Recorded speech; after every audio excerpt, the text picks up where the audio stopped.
आत्मानं रथिनं विधि शरीरं रथमेव तु बुद्धिं तु सारथिं विधि मनः प्रग्रहमेव च। कुछ पंक्तियां सुभाषित संग्रह संवेद और आकर्षण से। साधारणतः मनुष्य जिस कार्य में हाथ लगाने लगता है वह सिद्ध है या असिद्ध, पवित्र है या अपवित्र, यह विचार कर नहीं देखता है। सोचता है कार्य वह कर सकेगा या नहीं। जितना अधिक वह सोचता है भय उतना ही अधिक चाप धरता है और अंत में कार्य सिद्ध हो या असिद्ध वह नहीं कर सकता है। ठीक उल्टी तरह सोचना उचित है। हम लोगों को विचार कर देखना होगा जिस कार्य को हम लोग करने जा रहे हैं उसके द्वारा आध्यात्मिक, मानसिक, शारीरिक, सामाजिक और अर्थनैतिक विभिन्न क्षेत्र में कितनी उन्नति होने वाली है, कितनी उन्नति होने की संभावना है। हमारे इस कार्य के फलस्वरूप जगत का वस्तुतः कोई उपकार होगा कि नहीं, यह भी विचार कर लेना होगा। जब वह देखेगा कि यह कर्म कल्याणप्रद है तभी उसमें कूद पड़ना होगा, क्योंकि जिस सत्य बुद्धि ने प्रेरणा दी उसके आधार हैं परम पुरुष। इसलिए उस कार्य को भली भांति करने की शक्ति वे निश्चय ही देंगे।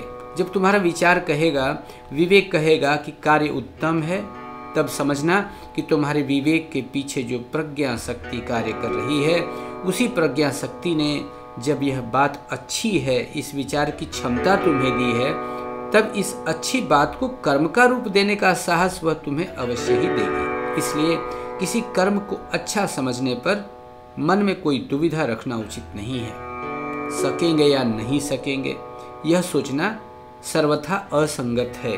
जगत में कार्य में उतर जाना ही पड़ेगा। मनुष्य का शरीर, मनुष्य का मन, ये सब विशेष प्रकार के यंत्र मात्र हैं।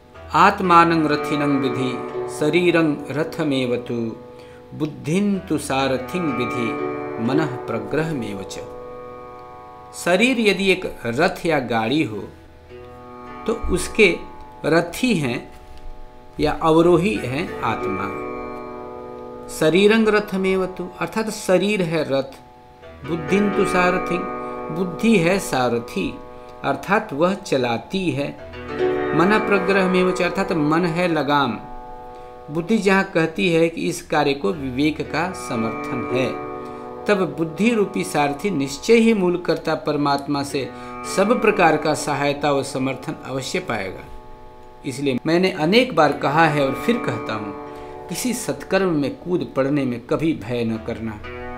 मनुष्य का मन और शरीर मशीन जैसे है, इनको कार्य में लगाना होगा।